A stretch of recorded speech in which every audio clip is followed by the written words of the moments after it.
How is it that you ask intelligent questions on a call? Hi guys, my name is Deepak Shukla, founder at the Pearl Lemon Group. We're a business growth and development agency based in the UK, USA, and serving clients worldwide. And here today, in day number 39, we're here to talk about asking intelligent questions on a call. But before we get into it, feel free to click the link in the description below to access our 7 additional strategies that are not shared in this training. And please do reach out to us if you need support with communications training. And do, if you've been enjoying these videos as well as this training, comment, like, and subscribe to get more of this type of stuff. So look, this is something that really can set the tone for when it comes to the success of a campaign. If you're able to ask smart questions, people make judgments about your IQ as well as your general ability to service their campaign. So asking intelligent questions and asking questions versus asking no questions at all is much better. So there's going to be some things that I'd recommend as you come into calls that you ensure that you do. So be prepared to the extent that you know what's happening with the campaign, or you know who the client or the new client is. And that can come in the form of, if you've got onboarding forms, if you've got some client history, just had a look at their website, looked at the About Us page, had a quick look up at Wikipedia. So developing a little bit of a, for example, fact sheet can really just help when you come onto calls, depending upon the level of prep that you wish to do. So things such as this are great. So developing fact sheets is going to help you drive intelligent questions, because you're going to build your mental fact sheet. So building your mental fact sheet as you come into the call, and when I say mental fact sheet, it can be written, it can be just in your mind, but being able to ultimately look at an onboarding form or look at some general client information, talk to the relevant account managers, and come into the call with some general knowledge. And that's quantitative, i.e., facts, figures, and statistics: number of employees, size of company, number of offices, where they're based, a little bit about the company history and trajectory, who the founder is, what exactly it is that they do, what product it is that you're going to be working on or working upon, what are the goals of the company. So some of this should have been established by the sales agent, and or it should be available online, and or it should be available from forms that you've asked them to fill in prior to coming to the call.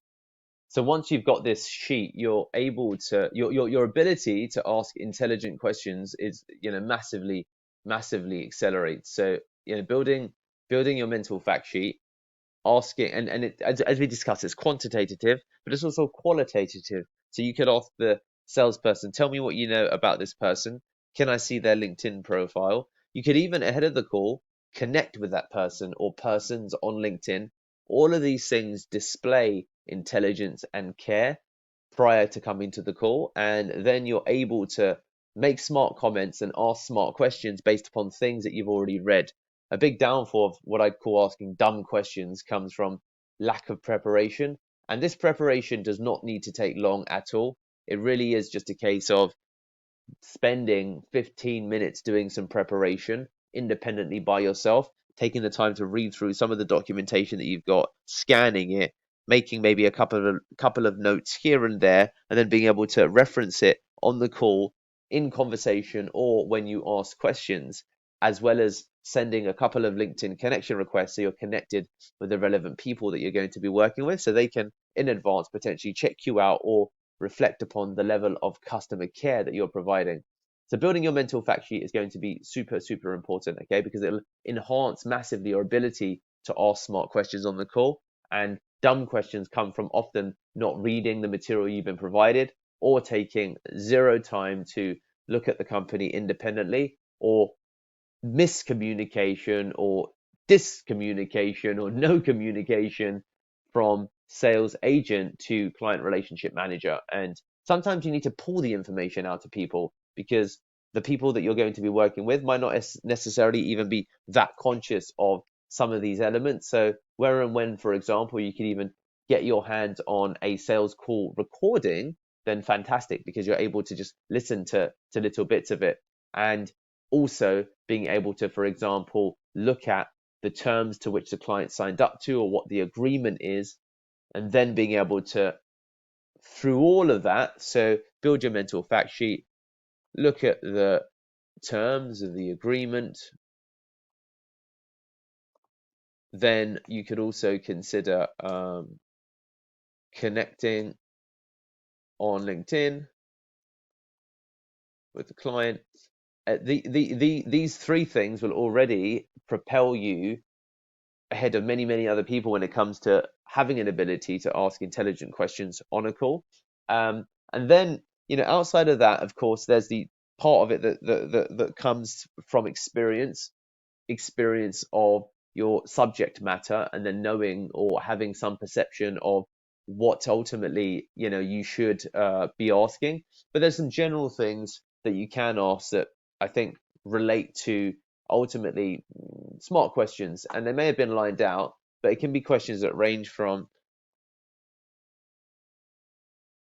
how I won't write them out, but how, questions such as, so how does this relate to kind of the company's overall strategy in Q1, for example? So using things such as Q1, Q2, Q3. So how does this relate to the company's overall strategy?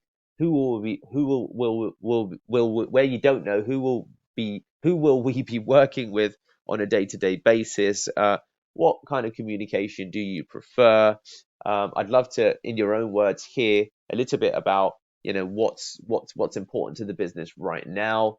I'd love to hear for you what, notwithstanding obviously generating results, but what for you a good relationships with a client looks like. Could you please tell us a little bit more about pet peeves that you've had historically with service providers? We're not of course, the first, nor will we be the last company that you hire in general. What's been great about some of the service levels you've received? What's been bad? So we can be cognizant of things that where we need to tweak, we can tweak in advance instead of after the fact. When is a good time to book in our follow-up call once we produce, for example, the first report? Are you good on WhatsApp, or do you prefer email? Do you prefer Skype? So asking questions such as this outside of the subject matter specific questions is always going to be helpful. Some of this may be covered on, for example, onboarding forms, and where it isn't, you can feel free to ask questions such as this. And you could also ask questions such as, what are your kind of expectations at a personal level in terms of our dialogue together, but that's perhaps a little bit less so. But the big thing is what we discussed: building your mental fact sheet, looking at the terms of their agreement, connecting on LinkedIn with the client, and coming to the call with a little bit of and getting insights from the account manager, which is number 4, or the sales rep, sorry. So mental fact sheet, looking at the terms of their agreement, connecting on LinkedIn with the client, getting detailed qualitative as well as quantitative insights from the sales rep, and then bringing all of that to the call, having some of those general questions that I've just discussed in mind. There's probably more that you could think of outside of the subject matter specific questions, will stand you in good stead to look a little bit like a boss when you come to these calls. So there you have it. That is how to hopefully answer some intelligent questions on calls. And please do comment, like, and subscribe if you're enjoying these videos. Thank you.